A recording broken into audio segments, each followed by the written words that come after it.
The Erie Canal is a canal in New York that is part of the east-west, cross-state route of the New York State Canal System. Originally, it ran about 363 miles from Albany, on the Hudson River, to Buffalo, at Lake Erie. It was built to create a navigable water route from New York City and the Atlantic Ocean to the Great Lakes. First proposed in 1807, its construction began in 1817. The canal has 36 locks and an elevation differential of about 565 feet. It opened on October 26, 1825, in a time when bulk goods were limited to pack animals maximum, and there were no railways. Water was the most cost-effective way to ship bulk goods. The canal was the first transportation system between the eastern seaboard and the western interior of the United States that did not require portage. It was faster than carts pulled by draft animals, and cut transport costs by about 95%. The canal fostered a population surge in western New York and opened regions farther west to settlement. It was enlarged between 1834 and 1862. The canal's peak year was 1855, when 33,000 commercial shipments took place. In 1918, the western part of the canal was enlarged to become part of the New York State Barge Canal, which ran parallel to the eastern half and extended to the Hudson River. In 2000, the United States Congress designated the Erie Canalway National Heritage Corridor to recognize the national significance of the canal system as the most successful and influential human-built waterway and one of the most important works of civil engineering and construction in North America, mainly used by recreational watercraft since the retirement of the last large commercial ship, the Day-Peck and Path, in 1994. The canal saw a recovery in commercial traffic in 2008. Background. For the first days of the expansion of the British colonies from the coast of North America into the heartland of the continent, a recurring problem was that of transportation between the coastal ports and the interior. Close to the seacoast, rivers often provided adequate waterways, but the Appalachian Mountains, 400 miles inland, presented a great challenge. Passengers and freight had to travel overland, a journey made more difficult by the rough condition of the roads. In 1800, it typically took 2.5 weeks to travel overland from New York to Cleveland, Ohio, 4 weeks to Detroit. The principal exportable product of the Ohio Valley was grain, which was a high-volume, low-priced commodity, bolstered by supplies from the coast. Frequently it was not worth the cost of transporting it to far-away population centers. This was a factor leading to farmers in the West turning their grains into whiskey for easier transport and higher sales. And later the Whiskey Rebellion. In the 18th and early 19th centuries, it became clear to coastal residents that the city-of-state that succeeded in developing a cheap, reliable route to the west would enjoy economic success, and the port at the seaward end of such a route would see business increase greatly. In time, projects were devised in Virginia, Maryland, Pennsylvania, and relatively deep into the coastal states.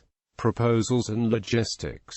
Early proposals. The successes of the Canal du Midi in France, Bridgewater Canal in Britain, and Ida Canal in Denmark spurred on what was called in Britain canal mania. The idea of a canal to tie the east coast to the new western settlements was already in the air by 1724. New York provincial official Cadwallader Colden made a passing reference to improving the natural waterways of western New York. Two men, Governor Morris and Elkanah Watson, were early proponents of a canal along the Mohawk River. Their efforts led to the creation of the Western and Northern Inland Lock Navigation Companies in 1792, but the company proved that private financing was insufficient. Potomac President George Washington led a partly enjoyed enduring effort to turn the Potomac River into a navigable link to the West, sinking substantial energy and capital into the Potomac Canal from 1785 until his death 14 years later. By 1788, Washington's Potomac Company was successful in constructing 5 locks which took boats 4,500 feet past the Potomac Great Falls. The Chesapeake and Ohio Canal superseded the Potomac Canal in 1823. Christopher Collis surveyed the Mohawk Valley, and made a presentation to the New York State Legislature in 1784 proposing a canal from Lake Ontario. The proposal drew attention and some action but was never implemented. Scheme Jesse Hawley finally got the canal built. He had envisioned encouraging the growing of large quantities of grain on the western New York plains for sale on the eastern seaboard. However, he went bankrupt trying to ship grain to the coast. While in Canandaigua debtor's prison, Hawley began pressing for the construction of a canal along the 90-mile-long Mohawk River Valley with support from Joseph Ellicott. Ellicott realized that a canal would add value to the land he was selling in the western part of the state. He later became the first canal commissioner. Engineering requirements. The Mohawk River rises near Lake Ontario and runs in a glacial meltwater channel just north of the Catskill Range of the Appalachian Mountains, separating them from the geologically distinct Adirondacks to the north. The Mohawk and Hudson Valleys form the only cut across the Appalachians north of Alabama, allowing an almost complete water route from New York City in the south to Lakes Ontario and Erie in the west. Along its course and from these lakes are the Great Lakes, and to a lesser degree, related rivers. A large part of the continent's interior would be made well connected to the eastern seaboard. The problem was that the land rises about 600 feet from the Hudson to Lake Erie. Locks at the time could handle up to 12 feet, so even with the heftiest cuttings and viaducts, 50 logs would be required along the 360-mile canal. Such a canal would be expensive to build even with modern technology. In 1800, the expense was barely imaginable. President Thomas Jefferson called it a little short of madness, and rejected it. However, Hawley interested New York Governor DeWitt Clinton in the project. There was much opposition, and the project was ridiculed as Clinton's folly and Clinton's ditch. Quote, in 1817, though, Clinton received approval from the legislature for $7 million for construction. The original canal was 363 miles long, from Albany on the Hudson to Buffalo in Lake Erie. The channel was cut 40 feet wide and 4 feet deep, with removed soil piled on the downhill side to form a walkway known as a towpath. Its construction, through limestone and mountains, proved a daunting task. The canal was built using some of the most advanced engineering technology from Holland. In 1823, construction reached the Niagara Escarpment, necessitating the building of 5 locks along a 3-mile corridor to carry the canal over the escarpment. To move earth, animals pulled a slip scraper. The sides of the canal were lined with stone set in clay, and the bottom was also lined with clay. The stonework required hundreds of German masons, who later built many of New York's buildings. All labor on the canal depended upon human power of the force of water. Engineering techniques developed during its construction included the building of aqueducts to redirect water. One aqueduct was 950 feet long to span 800 feet of river. As the canal progressed, the crews and engineers working on the project developed expertise and became a skilled labor force. Operation canal boats up to 3.5 feet in draft were pulled by horses and mules on the towpath. This canal has one towpath generally on the north side. When canal boats met, the boat with the right-of-way remained on the towpath side of the canal. The other boats steered toward the berm side of the canal. The driver of the privileged boat kept his towpath team by the canal side edge of the towpath, while the hoggy of the other boat moved to the outside of the towpath and stopped his team. His towline would be unraveled from the horse's go slack, fall into the water and sink to the bottom while his boat decelerated on with its remaining momentum. The privileged boat's team would step over the other boat's towline with the horses pulling the boat over the sunken towline without stopping. Once clear, the other boat's team would continue on its way, pulled by teams of horses. Canal boats still moved slowly but methodically, shrinking time and distance efficiently. The non-stop smooth method of transportation cut nearly in half the travel time between Albany and Buffalo, moving day and night. Venturing west, men and women boarded packets to visit relatives or solely for a relaxing excursion. Emigrants took passage on freight boats, camping on deck or on top of crates. Packet boats serving passengers exclusively reached speeds of up to 5 miles an hour and ran at much more frequent intervals than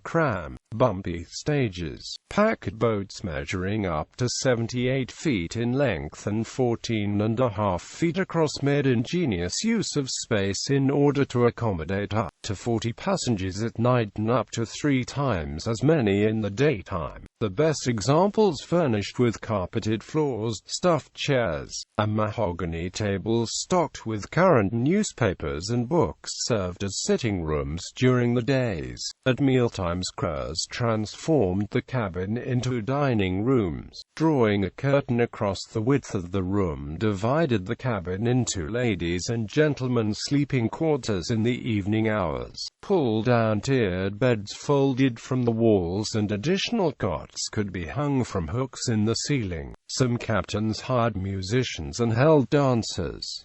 The canal had brought civilization into the wilderness. Construction. The men who planned and oversaw construction were novices as surveyors and as engineers. There were no civil engineers in the United States. James Geddes and Benjamin Wright, who laid out the route, were judges whose experience in surveying was in settling boundary disputes. Geddes had only used a surveying instrument for a few hours before his work on the canal. Canvas White was a 27-year-old amateur engineer who persuaded Clinton to let him go to Britain at his own expense to study the canal system there. Nathan Roberts was a mathematics teacher and land speculator. Yet these men carried the Erie Canal up the Niagara Escarpment at Lockport, maneuvered it onto a towering embankment to cross over Irondequoit Creek, spanned the Genesee River on an awesome aqueduct, and carved a route for it out of the solid rock between Little Falls and Schenectady, and all of those venturesome designs worked precisely as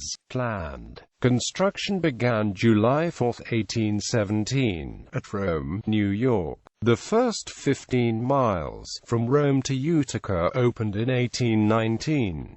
At that rate, the canal would not be finished for 30 years. The main hold-ups were felling trees to clear a path through virgin forest and moving excavated soil, which took longer than expected. But the builders devised ways to solve these problems. To fell a tree, they threw rope over the top branches and winched it down. They pulled out the stumps with an innovative stump puller. A pair of huge wheels were mounted loose on an axle. A large wheel, barely smaller than the others, was fixed to the center of the axle. A chain was wrapped around the axle and hooked to the stump. A rope was wrapped around the center wheel and hooked to a team of oxen.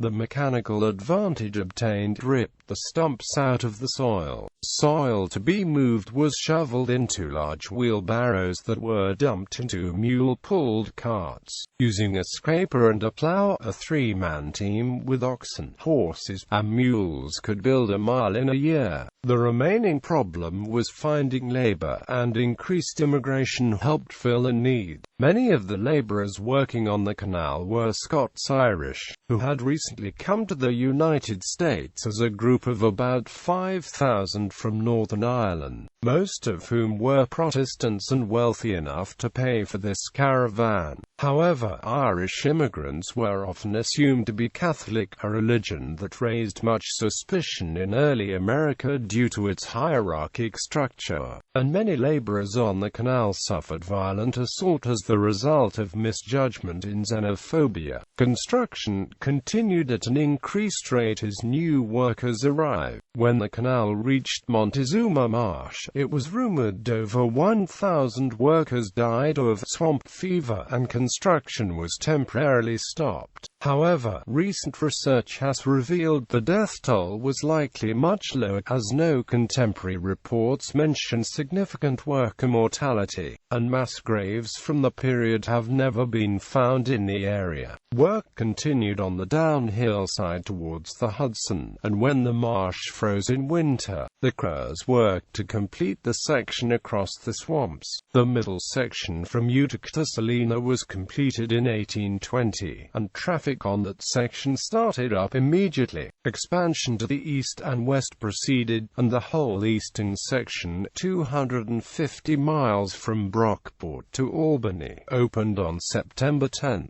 1823 to great fanfare. The Champlain Canal, a separate but interconnected 64-mile north-south route from Watervliet on the Hudson to Lake Champlain, opened on the same date. In 1824, before the canal was completed, a detailed pocket guide for the tourist and traveler along the line of the canals, and the interior commerce of the state of New York, was published for the benefit of travelers and land speculators. After Montezuma Marsh, the next difficulties were crossing Irondequoit Creek and the Genesee River near Rochester. The first ultimately required building the 1,320-foot-long Great Embankment, which carried the canal at a height of 76 feet above the level of the creek, which was carried through a 245-foot culvert underneath. The river was crossed on a stone aqueduct 802 feet long and 17 feet wide, with 11 arches. After the Genesee, the next obstacle was crossing the Niagara Escarpment, an 80-foot wall of hard dolomitic limestone, to rise to the level of Lake Erie. The route followed the channel of a creek that had cut a ravine steeply down the escarpment, with 2 sets of 5 locks in a series, soon giving rise to the community of Lockport. The 12-foot lift locks had a total lift of 60 feet, exiting into a deeply cut channel. The final leg had to be cut 30 feet through another limestone layer, the Onondaga Ridge. Much of that section was blasted with black powder, and the inexperience of the crews often led to accidents, and sometimes rocks falling on nearby homes. 2 villages competed to be the terminus, Black Rock on the Niagara River and Buffalo at the eastern tip of Lake Erie. Buffalo expended great energy to widen and deepen Buffalo Creek to make it navigable and to create a harbor at its mouth. Buffalo won over Black Rock and grew into a large city, eventually encompassing its former competitor. The entire canal was officially completed on October 26, 1825. The event was marked by a statewide grand celebration, culminating in successive cannon shots along the length of the canal and the Hudson, a 90-minute cannonade from Buffalo to New York City. A flotilla of boats, led by Governor DeWitt Clinton aboard the Seneca Chief, sailed from Buffalo to New York City in 10 days. Clinton then ceremonially poured Lake Erie water into New York Harbor to mark the wedding of the waters. On its return trip, the Seneca Chief brought a keg of Atlantic Ocean water back to Buffalo to be poured into Lake Erie by Buffalo's Judge Samuel Wilkson, who would later become mayor. The Erie Canal was thus completed in 8 years at a cost of $7,143,000. It was acclaimed as an engineering marvel that united the country and helped New York City become a financial capital. Route: the canal began on the west side of the Hudson River at Albany, and ran north to Erie.It, where the Champlain Canal branched off. At Cohoes, he climbed the escarpment on the west side of the Hudson River and then turned west along the south shore of the Mohawk River, crossing to the north side at Crescent and again to the south at Rexford. The canal continued west near the south shore of the Mohawk River all the way to Rome, where the Mohawk turns north. At Rome, the canal continued west parallel to Wood Creek, which flows westward into Oneida Lake, and turned southwest and west cross-country to avoid the lake. From Canastota to west, it ran roughly along the north edge of the Onondaga Escarpment, passing through Syracuse and Rochester. Before reaching Rochester, the canal uses a series of natural ridges to cross the deep valley of Irondequoit Creek.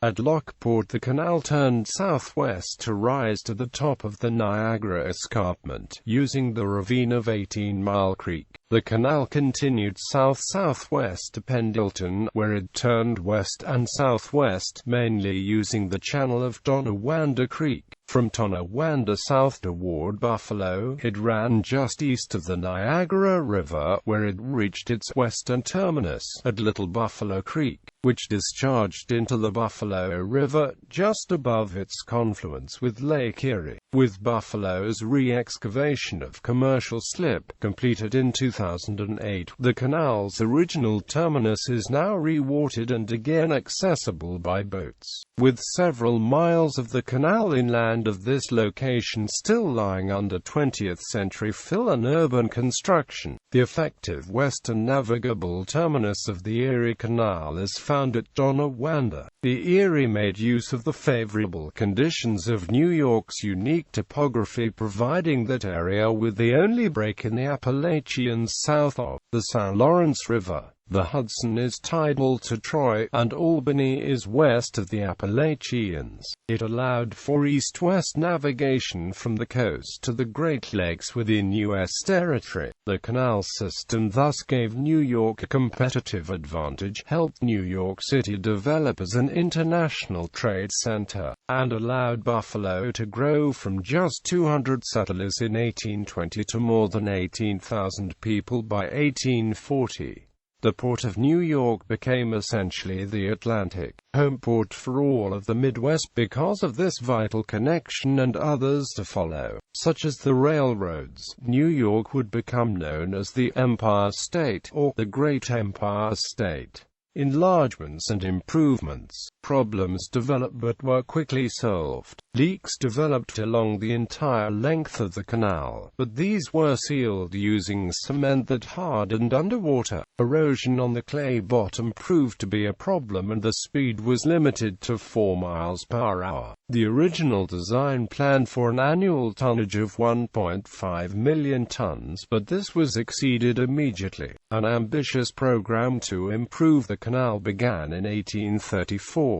During this massive series of construction projects, known as the First Enlargement, the canal was widened to 70 feet and deepened to 7 feet. Locks were widened and/or rebuilt in new locations, and many new navigable aqueducts were constructed. The canal was straightened and slightly rerouted in some stretches, resulting in the abandonment of short segments of the original 1825 canal. The first enlargement was completed in 1862, with further minor enlargements in later decades. Today, the reconfiguration of the canal created during the first enlargement is commonly referred to as the improved Erie Canal or the Old Erie Canal, to distinguish it from the canal's modern-day course. Existing remains of the 1825 canal abandoned during the enlargement are sometimes referred to today as Clinton's Ditch. Additional feeder canals soon extended the Erie Canal into a system. These included the Cayuga-Seneca Canal south to the Finger Lakes, the Oswego Canal from Three Rivers north to Lake Ontario at Oswego, and the Champlain Canal from Troy north to Lake Champlain. From 1833 to 1877, the short crooked Lake Canal connected Keuka Lake and Seneca Lake. The Chemung Canal connected the south end of Seneca Lake to Elmira in 1833, and was an important route for Pennsylvania coal and timber into the canal system. The Chenango Canal in 1836 connected the Erie Canal at Utica to Binghamton and caused a business boom in the Chenango River Valley. The Chenango and Chemung Canals linked the Erie with the Susquehanna River system. The Black River Canal connected the Black River to the Erie Canal at Rome and remained in operation until the 1920s. The Genesee Valley Canal was run along the Genesee River to connect with the Allegheny River at Olean, but the Allegheny section, which would have connected to the Ohio and Mississippi rivers, was never built. The Genesee Valley Canal was later abandoned and became the route of the Genesee Valley Canal Railroad. In 1903, the New York State Legislature authorized construction of the New York State Barge Canal as the improvement of the Erie, the Oswego, the Champlain, and the Cayuga and Seneca canals. In 1905, construction of the Barge Canal began, which was completed in 1918 at a cost of $96.7 million. Freight traffic reached a total of 5.2 million short tons by 1951, before declining in the face of combined rail and truck competition. As the canal brought travelers to New York City, it took business away from other ports such as Philadelphia and Baltimore. Those cities and the states started projects to compete with the Erie Canal. In Pennsylvania, the main line of public works was a combined canal and railroad running west from Philadelphia to Pittsburgh on the Ohio River, opened in 1834. In Maryland, the Baltimore and Ohio Railroad ran west to Wheeling, West Virginia, also on the Ohio River, and was completed in 1853. Other competition was more direct. The Mohawk and Hudson Railroad opened in 1837, providing a bypass to the slowest part of the canal between Albany and Schenectady. Other railroads were soon chartered and built to continue the line west to Buffalo, and in 1842 a continuous line was opened the whole way to Buffalo. As the railroad served the same general route as the canal, but provided for faster travel, passengers soon switched to it. However, as late as 1852, the canal carried 13 times more freight tonnage than all the railroads in New York State combined. It continued to compete well with the railroads through 1902, when tolls were abolished. The New York, West Shore and Buffalo Railway was completed in 1884, as a route running closely parallel to both the canal and the New York Central Railroad. However, it went bankrupt and was acquired the next year by the New York Central.